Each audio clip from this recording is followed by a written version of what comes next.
Umar ini dipanggil, Nabi yang memanggil dia Abu Hafs. Hafs artinya singa. Abu Hafs artinya singa. Kenapa? Karena garangnya. Dulu sebelum masuk Islam dia pemenang gulat di pasar Ukaz. Di Makkah itu ada satu pasar namanya pasar Ukaz. Kalau di Pekanbaru ada namanya pasar Senapelan, pasar bawah. Di pasar Ukaz itu setiap tahun diadakan lomba gulat. Juara bertahannya Sayyidina Umar Ibn Khattab, menang tiap tahun.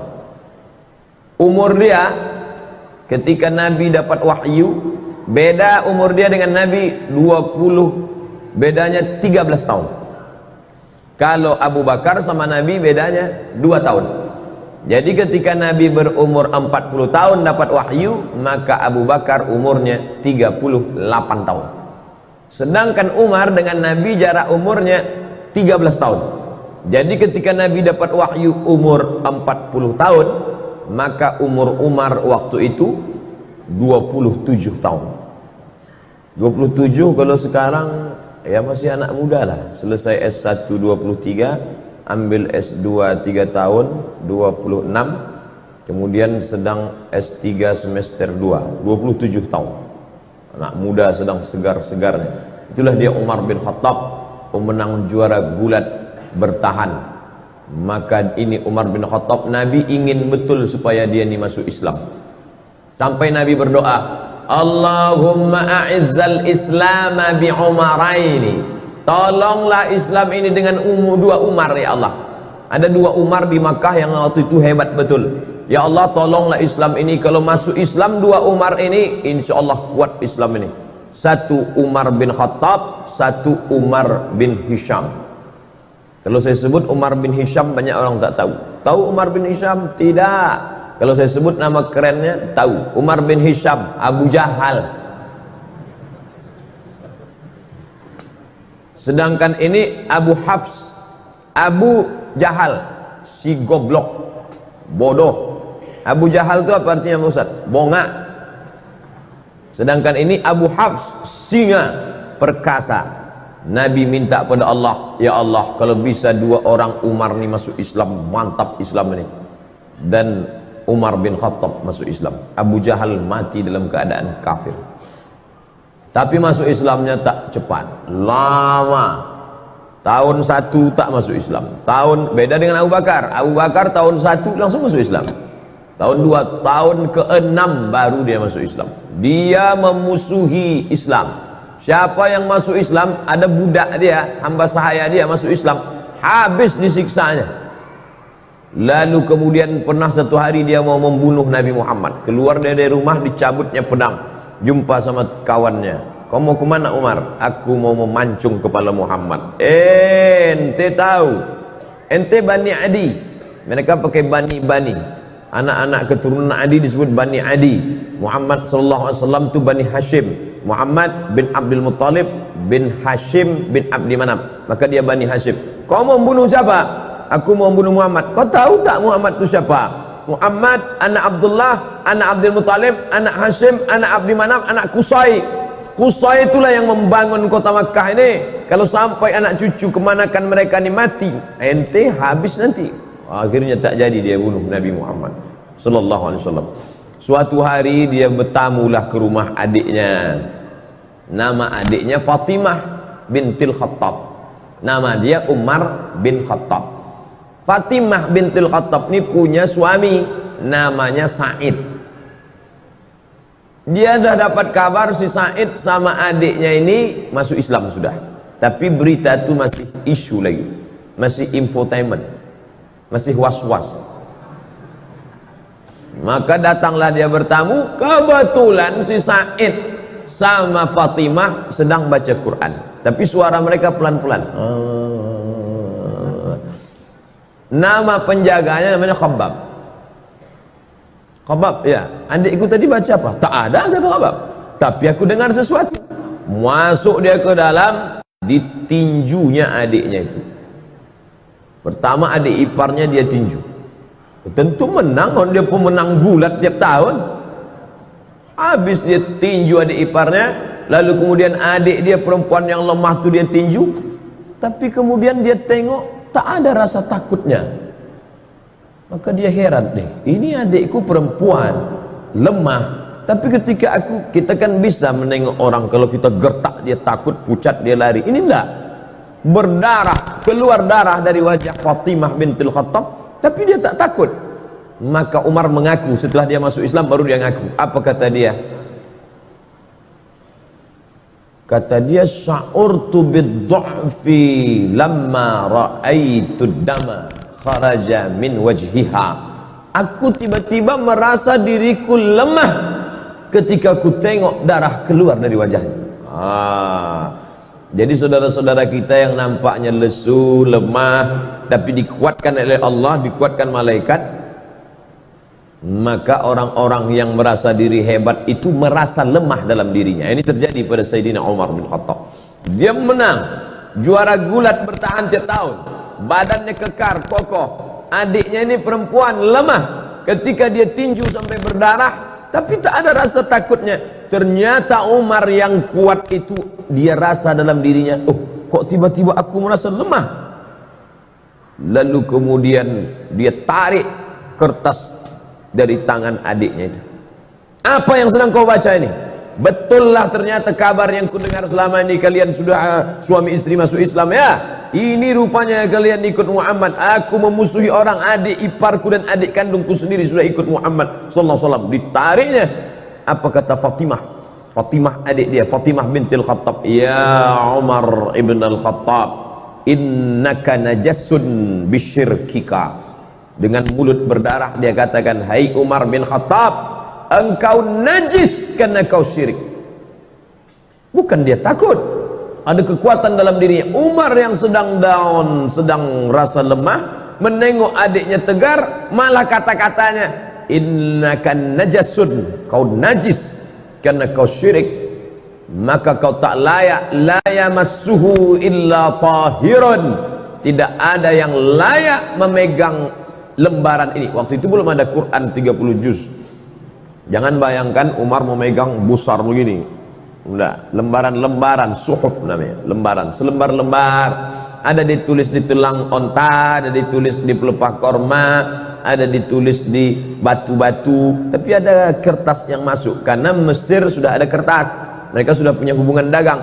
Orang-orang Yahudi sudah ada mulai ketahui, kertas tak banyak. Salah satu kertas itu dipegang oleh Fatimah, ditarik oleh Umar bin Khattab. Ketika itu bangkit keberanian Fatimah karena membela Quran, tak boleh dipegang oleh orang bernajis. La yamassuhu illa tahirun, tak boleh memegang ini kecuali orang yang suci. Tiba-tiba Umar yang perkasa itu meletakkan lembaran itu, dia mandi. Dia rasa diri dia lemah, adiknya yang berdarah ini kuat. Ini menunjukkan bahwa fisik kita ini sebenarnya hanya casing, sampul saja, tapi di dalam itu ada kekuatan ruh yang luar biasa. Perempuan lemah, mulut berdarah, tapi kalau kuat ikatannya dengan Allah, dia kuat. Umar bin Khattab pemenang gulat, perkasa, tapi kalau dia lemah hubungan dengan Allah, dia lesu, dia kalah. Lalu kemudian dia pun mandi.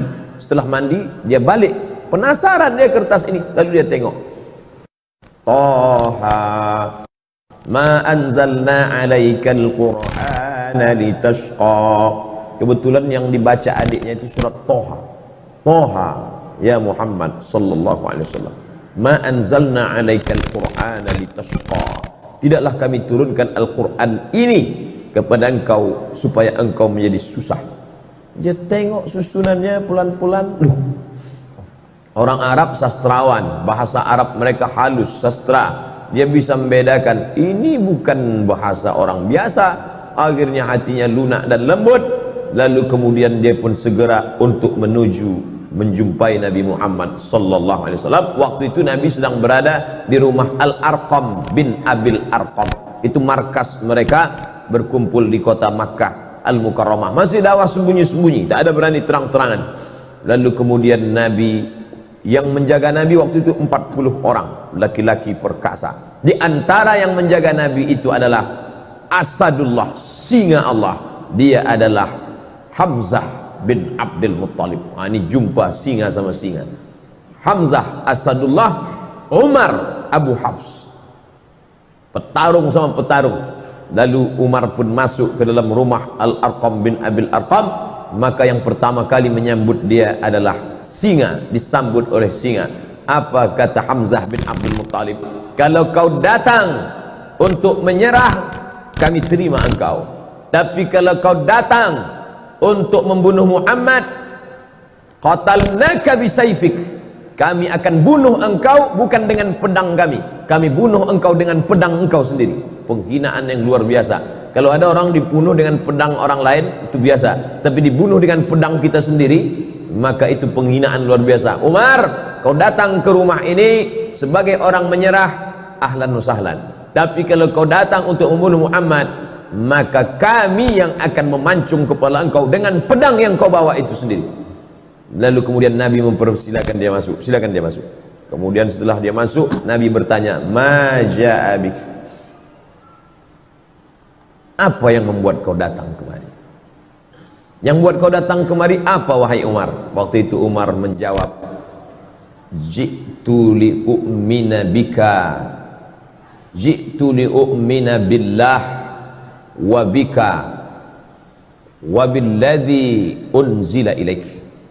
Aku datang untuk percaya kepada Allah, percaya kepada engkau bahwa engkau Rasulullah, dan percaya kepada apa yang diturunkan kepada engkau, yang tadi baru saja kubaca di tangan adikku bernama Fatimah binti Al-Khattab.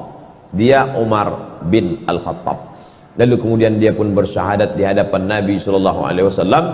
Lalu sahabat semuanya gembira senang karena terkabullah doa Nabi. Salah satu Umar masuk Islam, Umar bin Khattab. Lalu sahabat bertanya, alasna alal haq, apakah kita ini dalam kebenaran? Apa kata Umar? Untuk apa lagi kita bersembunyi? Maka sejak itulah orang berani membaca Quran dengan suara jahar. Sebelumnya kalau baca Quran seperti dengungan tawon di dalam sarang. Setelah Umar bin Khattab masuk Islam, mereka berani karena ada dua singa yang sudah mengawal Nabi Muhammad sallallahu alaihi wasallam. Yang satu Hamzah bin Abdul Muttalib Asadullah, yang satu lagi adalah Umar Al-Faruq Abu Hafs. Maka mereka baca Bismillahirrahmanirrahim, Taha ma anzalna alaikal qur'ana litashqa. Maka mereka lantang membacanya. Lalu kemudian Islam pun menjadi kuat dengan berbagai cobaan dan ujiannya, sampailah pada masa hijrah. Lalu kemudian Umar bin Khattab termasuk orang yang pertama golongan yang ikut hijrah bersama Nabi Muhammad sallallahu alaihi wasallam. Jadi kalau Nabi hijrah umurnya 53 tahun kurang 13, berarti Umar waktu hijrah itu umurnya 40 tahun. Sebayalah dengan saya sekarang 40 tahun. Umar bin Khattab waktu itu macam saya, tapi badannya tak macam saya. Itu dia karena juara gulat, dia tegak. Umar bin Khattab tinggi, besar. Lalu kemudian dia pun pindah ke kota Al-Madinah Al-Munawwarah, mengikuti Nabi SAW. Anaknya dinikahkannya dengan Nabi SAW, itulah bernama Hafsah Ummul Mukminin. Makanya Abdullah bin Umar banyak meriwayatkan hadis. 7 di antara sahabat Nabi yang banyak meriwayatkan hadis adalah Abdullah bin Umar. Kenapa Abdullah bin Umar bisa banyak hadisnya? Karena dia punya kakak menikah dengan Nabi, maka dia bebas main jalan di rumah Nabi, yaitu Hafsah. Maka Nabi itu abang ipar dia. Lalu kemudian setelah Nabi meninggal, naiklah penggantinya, yaitu Abu Bakrin Siddiq. Bermusyawarah mereka di satu tempat namanya Saqifah Bani Sa'idah. Nanti Bapak Ibu pergi umrah, ini Masjid Nabawi mengarah ke kiblat, tengok di sebelah kanan masjid. Setelah keluar dari pintu Babus Salam, terus saja setelah Museum Al-Quran, Museum Asmaul Husna, di sana itu ada taman, hotel keliling, tapi yang di situ tetap taman, memang tak boleh dibangun. Itulah dia Saqifah Bani Sa'idah. Di situ mereka bermusyawarah siapa yang akan mengganti kepemimpinan Madinah setelah Nabi Muhammad sallallahu alaihi wasallam meninggal. Naik Abu Bakar Siddiq 2 tahun, meninggal Abu Bakar, dilantiklah Sayyidina Umar. Khalifah artinya pengganti. Meninggal Nabi, penggantinya bukan pengganti Nabi, karena Nabi la nabiyya ba'dah, tak ada Nabi sesudah Nabi Muhammad SAW. Maksud khalifah di situ adalah pengganti kepemimpinan politik, maka digantikan oleh Sayyidina Abu Bakr As-Siddiq. Setelah Abu Bakar meninggal, naik pengganti Abu Bakar, maka nama menjadi dua. Kalau Abu Umar, Abu Bakar, Khalifatu Rasulillah, pengganti Rasulullah. Ketika meninggal Abu Bakar, naik Umar, namanya terlalu panjang, Khalifati Rasulillah, penggantinya Rasulullah. Maka ini namanya tidak menarik. Masa namanya siapa itu? Khalifahnya Rasulullah. Nanti kalau tiga, khalifah Rasulullah. Maka muncullah nama baru, dia dipanggil dengan Amirul Mukminin. Dialah pemimpin pertama yang dipanggil dengan Amirul Mukminin, Umar ibn Khattab. Kalau khalifah, Abu Bakr As-Siddiq. Amirul Mukminin, Umar bin Khattab. Di masa pemerintahan Umar bin Khattab muncul ijtihad baru. Pertama, dibentuknya syurtah, polisi. Pada masa Abu Bakar tak ada. Pada masa Umar, situlah ada kepolisian kota Madinah Al-Munawwarah. Pada masa Umar bin Khattab, tentara dikasih gaji bulanan, rawatib namanya. Sebelumnya tak ada. Sebelumnya kalau perang, habis perang baru dapat harta rampasan perang, ghanimah namanya. Tapi pada masa pemerintahan Umar digaji pokok. Perang tak perang, pokoknya dapat. Itu pada masa Umar bin Khattab. Pada masa Umar bin Khattab dibangunlah rumah wakaf. Sebelum itu tak ada. Sebelum itu Baitul Mal saja, tapi ini khusus dibuatkan rumah wakaf. Pada masa Umar bin Khattab pula dibangun diwan. Diwan itu kantor. Sebelumnya tak ada kantor. Zaman Nabi tak ada kantor. Zaman Abu Bakar tak ada kantor. Setelah itu pada masa Umar bin Khattab ada kantor administrasi negara. Tertib administrasi. Ada berkas-berkas, ada pegawainya, ada karyawannya, ada gaji tetapnya. Dan pada masa pemerintahan Umar bin Khattab, Islam tersebar. Makkah di tengah, di bawahnya Yaman, di atasnya negeri Syam, Suriah, Lebanon, Palestina, Yordania. Di kirinya Laut Merah, menyeberang Laut Merah Mesir. Mesir dibuka pada masa pemerintahan Umar bin Khattab. Umar mengutus seorang sahabat bernama Amr bin As. Amr bin As lah yang membebaskan Mesir. Jangan katakan eksploitasi, jangan katakan ekstradisi, jangan katakan ekspansi. Ini banyak ini anak-anak mahasiswa menulis ekspansi Umar bin Khattab ke Mesir. Ekspansi sama dengan penjajahan, perluasan kekuasaan. Tapi Islam selalu memakai istilah fathu, pembebasan. Mesir dibebaskan. Dibebaskan dari apa?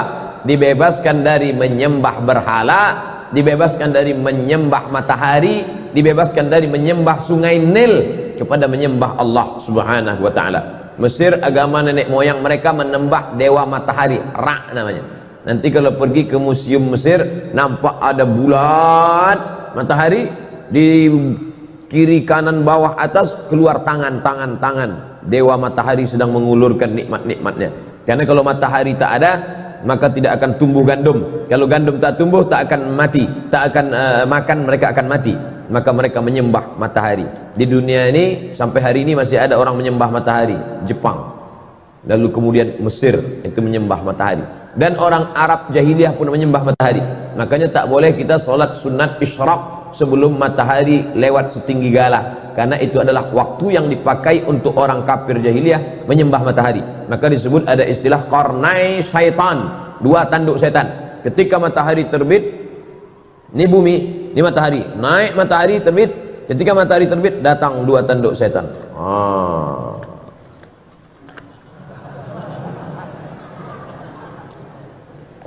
Alhamdulillah kita tak ada menyembah matahari lagi. Buya Hamka dulu pernah dipaksa untuk menyembah matahari. Ai, kata penjajah Jepang, tak mau Buya Hamka. Ini tentang menyembah matahari. Lalu kemudian masuklah Kristen ke Mesir, dan orang Mesir pun beragama Kristen Ortodok Koptik, tidak Katolik. Sedangkan Romawi Katolik, Mesir Koptik. beda mazhab. Maka Katolik menjajah Koptik. Begitu ceritanya. Orang Koptik Mesir ini merasa terjajah oleh Romawi yang Katolik. Datanglah Islam membebaskan mereka dari penjajahan.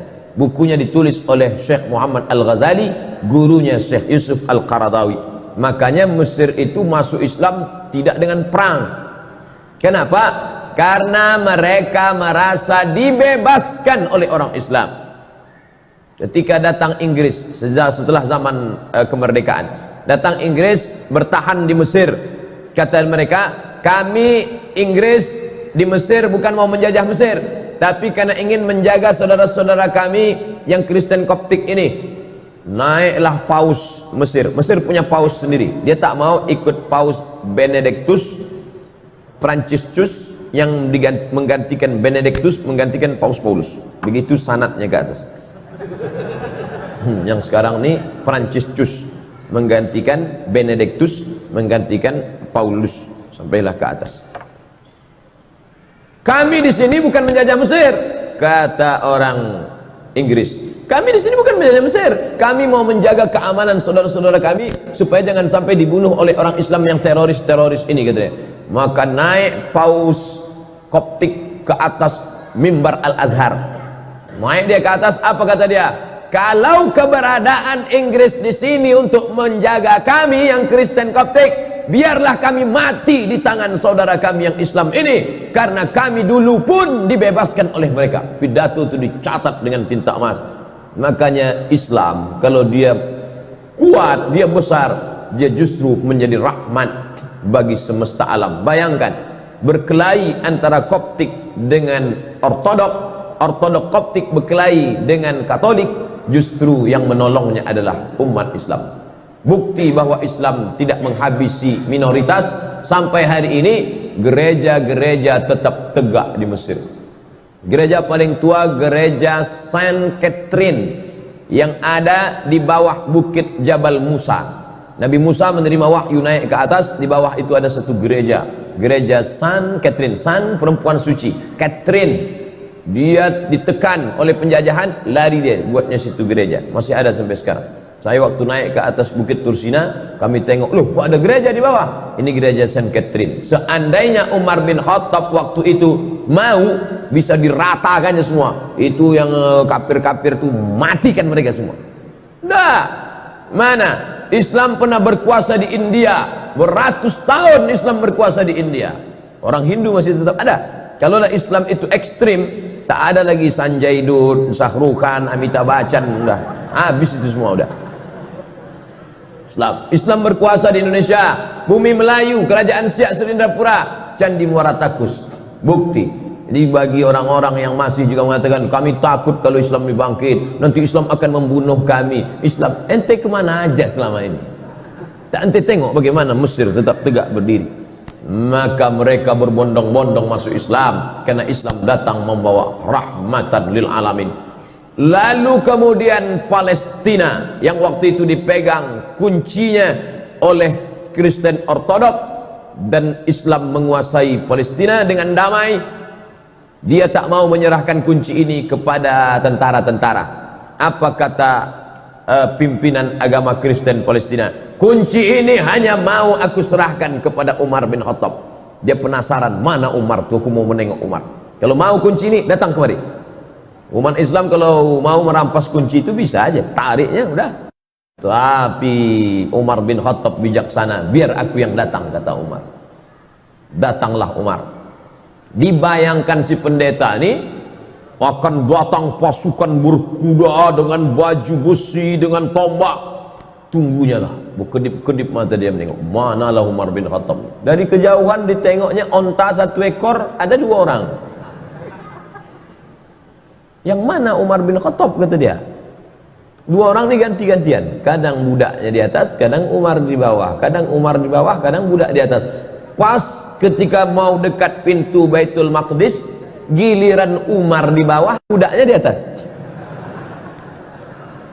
Tengoknya pakaian Umar biasa aja, disangkanya Umar pakai baju kebesaran, pakai jubah sutra, pakai cincin emas, pakai naik kereta kencana, feodal. Umar tuh low profile.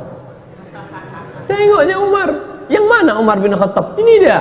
Ini Umar bin Khattab yang menguasai dari Yaman sampai ke Palestina, sampai ke Mesir itu. Ya, inilah dia. Kata mereka terkejut. Lalu kemudian Umar dipersilakan solat di gereja tempat lahirnya Isa alaihissalam. Silakan Umar solat. Umar tak mau. Solat dia di depan gereja. Ini gereja, solat dia di depan gereja. Selesai dia solat, orang bertanya, kenapa kau tak mau solat di dalam gereja itu Umar? Nanti kalian tengok.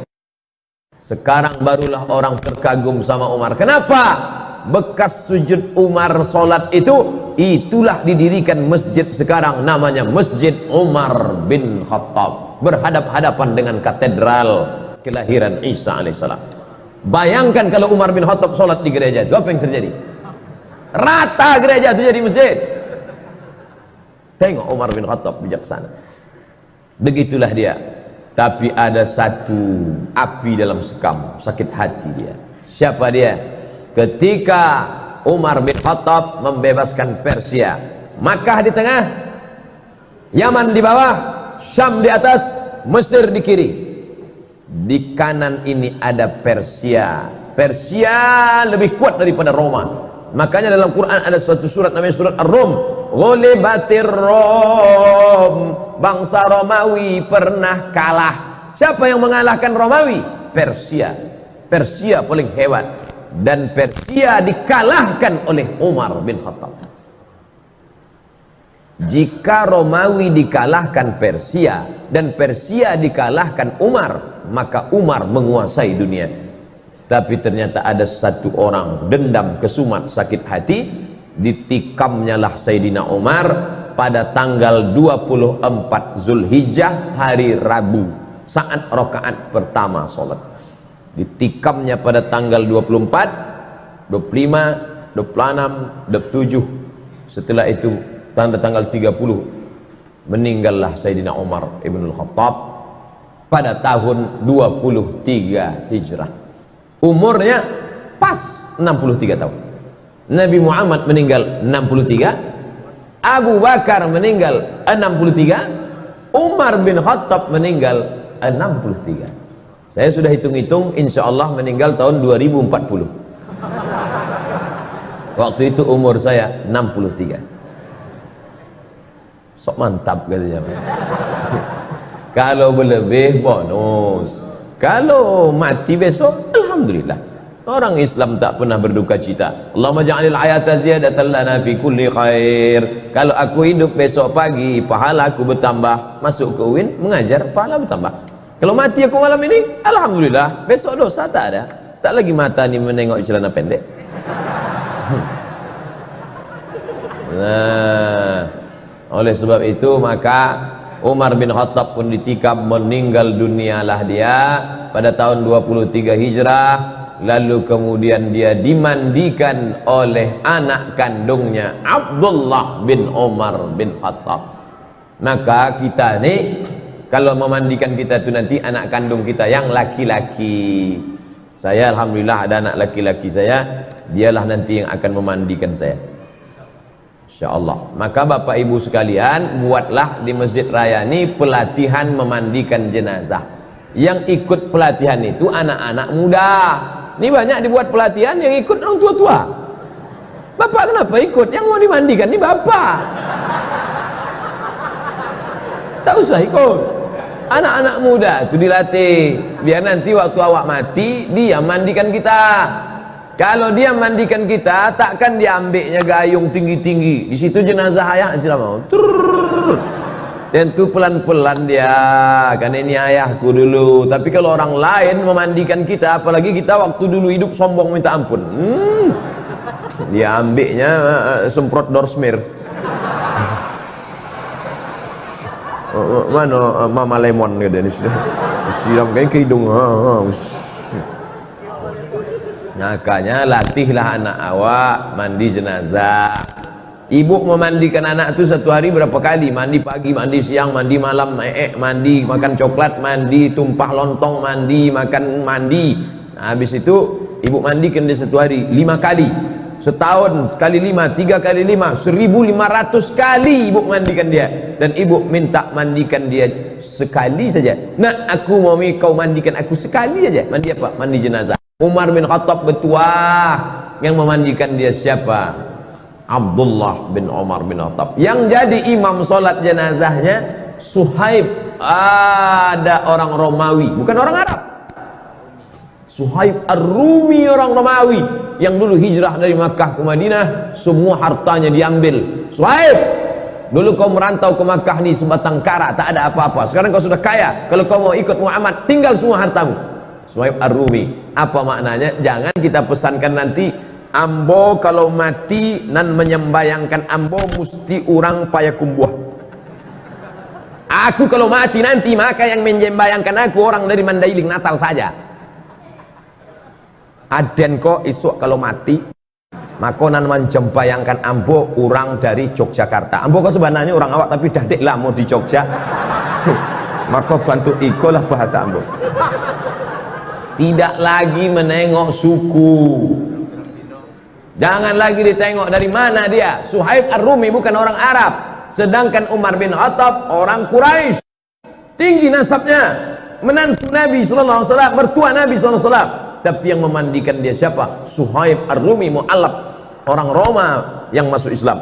Maka lalu kemudian setelah itu bergantilah kepemimpinan Utsman bin Affan. Dimakamkanlah dia di makam yang paling mulia di samping Nabi Muhammad sallallahu alaihi wasallam. Jadi kalau ini kiblat, ini mimbar Nabi, ini mihrab Nabi, ini kiblat, di sini kamar Nabi. Kamar Nabi, rumah Nabi bersama Aisyah 22 meter lebih kurang. Pas di situ kata Nabi, nanti kalau aku mati kuburkan aku, jangan bawa jenazahku kemana-mana. Nahnu ma'asyurul anbiya, kami para nabi nudfanu min haitsu namutu, di mana kami mati maka disitulah kami dikuburkan. Makam pertama Nabi sallallahu alaihi wasallam. Setelah itu Umar bin Khattab, setelah itu Abu Bakar Siddiq, setelah itu Umar bin Khattab. 3 makam. Maka kita ucapkan salam, assalamu alayka ya Rasulullah, assalamu alayka ya Abu Bakr Siddiq, assalamu alayka ya Abu Bakr Siddiq, assalamu alayka ya Umar Al-Faruq radhiyallahu anhu. Kita lanjutkan setelah salat Isya. Tapi kaji hadis nomor 1 Pak Ustaz, periwayatnya dulu. Habis periwayatnya baru kita masuk hadisnya. Ditikam oleh yang menikam itu namanya Fayrus. Fayrus nama yang menikam. Tapi panggilan kerennya Abu Lu'lu'ah. Lu'lu'. Kalau kita buka kerang, di dalam kerang itu ada permata cantik berkilau, namanya lu'lu'. Yakhruju minhumal lu'lu'u wal marjan. Lu'lu'. Nama anak ibu siapa? Lulu. Bahasa kitanya apa itu? Hah? Yang di dalam kerang itu apa namanya? Mutiara. Lu'lu'. Yakhruju minhumal lu'lu'. Abu Lu'lu'ah. Dia inilah Majusi yang menikam pada tanggal 26 ditikamnya, berdarah 4 hari, meninggal Sayyidina Umar ibn Khattab. Dia minta dimakamkan di samping Nabi Muhammad sallallahu alaihi wasallam. Waktu hidup berkawan, setelah meninggal bersahabat dekat kuburan, meninggal nanti di akhirat pun dalam surga bersama Nabi Muhammad sallallahu alaihi wasallam. Kita di dunia tak berkawan, kubur jauhnya minta ampun, mati pun tak jelas.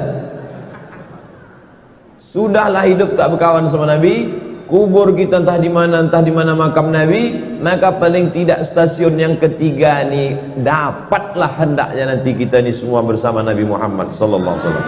Amin ya rabbal alamin. Tak boleh salat di masjid yang ada kubur. Itu Masjid Nabawi. Itu kan kubur Nabi. Umar tu Nabi rupanya? Kan tidak. Yang tak boleh itu bacalah kitab. Nah, paling ujung-ujungnya 37 masalah populer. Enggak. Sah buku itu. Al-Bayan lima yushghilul adhan, ditulis oleh Mufti Mesir Syekh Ali Jum'ah. Bedakan antara tiga: salat di masjid yang ada kubur, merubah kubur jadi masjid, atau salat ke kubur. Itu beda, jangan dicampur aduk. Saya bagi tiga: salat di masjid yang ada kubur, salat menghadap kubur, atau merubah kubur jadi masjid. Yang haram itu yang mana? La'anallahu yahud an-nasara, Allah melaknat Yahudi dan Nasrani, ittakhadhu qubur anbiya'ihim masajid, merubah kubur jadi masjid. Itu yang tak boleh. Makam Santo Thomas dirubah mereka menjadi tempat ibadah. Itu maksud hadis Nabi itu. Ini di bawah masjid ini ada kubur. Mana ada? Meninggal Abdul Somad, dikuburlah, ini makam Abdul Somad. Setelah itu tak lama datang traktor meratakan. Habis itu di masjid dibangun masjid di atas. Silakan sholat di masjid. Masjid apa namanya? Masjid As-Somadiyah. Haram sholat masjid. Nah sekarang diisukan kemana-mana, tak boleh sholat masjid al-kubur, tak boleh sholat masjid al-kubur. Maka masjid-masjid semua di bumi ini ada kubur. Dari mulai Aceh sana, Masjid Baitur Rahman, kubur. Turun ke bawah, Masjid Al-Masun, Medan, Masjid Raya, di samping Istana Maimun, kubur Sultan. Turun ke bawah, Masjid Sahabuddin, Istana Siak, kubur. Yang tak boleh itu kubur itu diperatakan, dibangun masjid di atasnya. Ini ditulis Syekh Ali Jum'ah, guru besar Al-Azhar, Mufti Mesir. Ini tentang masalah ini. Lalu kemudian sampai 4 hari kena tikam, meninggal. Padahal Umar bin Khattab itu tak ada orang lebih sakti daripada Umar bin Khattab. Tembus juga. Jadi kalau ada orang mengatakan, konanlah putih, Umar bin Khattab. Apa kata Nabi? Lau kana nabiyan ba'di lakana Umar. Seandainya ada nabi sesudah aku, pasti Umar ini jadi nabi. Bagaimana iman Umar? Masalaka Umar fajjan qattu illa salaka syaitanu fajjan ghaira fajjika. Seandainya Umar lewat di suatu jalan, maka setan akan mutar di jalan yang lain. Kalau Umar bin Khattab lewat di jalan Ahmad Yani, maka setan mutar ke jalan Sudirman. Takut dia seperjalan. Kita bersanding-sanding sama setan. Kan jauh dari setan. Tidur sama setan, makan sama setan, WC sama setan. Umar bin Khattab luar biasa, tapi dia meninggal. Apa yang diinginkan Allah? Allah ingin dia mati syahid. Yang menikamnya itu Fairuz Abu Lu'lu'ah. Inilah majusi yang jahat. Ada pula orang membangun makamnya. Makam Fairuz Abu Lu'lu'ah dibangun megah, pakai lampu-lampu, pakai taman-taman. Siapa yang membangunnya? Syiah. Kata mereka ini pahlawan, karena sudah berhasil membunuh orang paling jahat di dunia, yaitu Umar bin Khattab, karena merampas kekuasaan Sayyidina Ali bin Abi Thalib. La haula wa la quwata illa billahil aliyil azim. Tidak ada konflik antara Umar dengan Ali. Tahu tidak? Umar punya istri namanya Ummu Kulthum. Ummu Kulthum. Ummu Kulthum itu anak siapa? Anak Sayyidina Ali. Ali menikahkan anaknya kepada Umar. Jadi kalau ada orang mengatakan Umar dengan Ali itu bermusuh bebuyutan, Pak Ustaz, la ilaha illallah. Bacalah balik. Tidak ada permusuhan antara Ahlul Bait dengan Umar ibn Khattab. Cintanya Ali kepada Umar, dinikahkannya anak gadisnya namanya Ummu Kulthum dengan Umar ibn Khattab. Umar nama, kalau memang benci kita sama orang, takkan kita pakai namanya. Tapi Ali punya anak, dibuatnya 2 kali Umar. Umar Wahid, Umar Sani. Umar Cie, Umar Duo. Saking kan cintanya dia kepada Sayyidina Umar bin Khattab. Dan ketika Umar menjadi khalifah, maka Sayyidina Ali diangkatnya menjadi Watim Pres.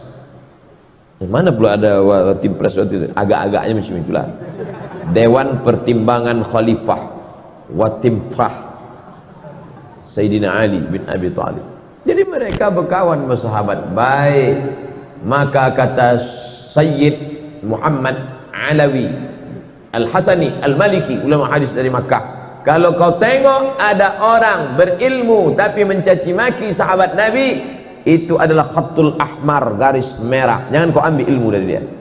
Kalau ada nanti ustaz mencaci maki Abu Bakar, mengejek-ejek Umar, bahkan apa pesan Imam Syafi'i, kalau kau solat tiba-tiba imammu itu Syiah, jangan kau belakang dia, pergi sana cari, tak usah kau solat sama dia.